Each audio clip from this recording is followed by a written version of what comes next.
Today I'm in the back of this truck with the Z6A Gooseneck and fifth wheel package in a custom. I'm going to show you guys where the camera is on your display inside of this custom, as well as that LTZ right yonder. Of course, the Z6A will have your stand tolls in the back. You can see them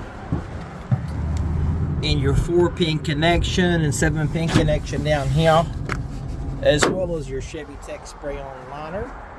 Let's go inside, shall we? Went ahead and turned this one on. Of course, we'll go to the home button right now.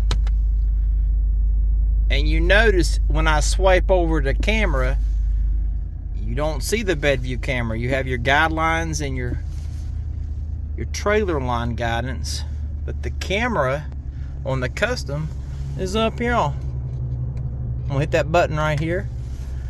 There is your camera for the bed view. I hit that again, that zooms in. We'll go over to the LTZ now.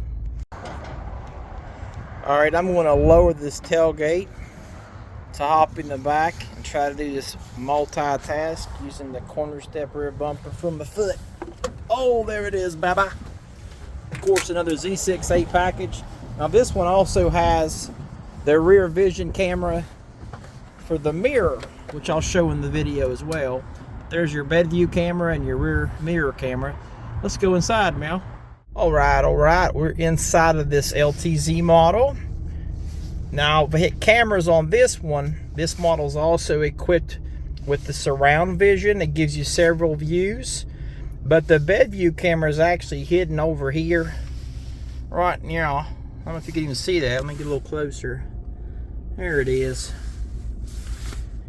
And instead of having to use the mirror, you hit the plus button here. You can zoom in.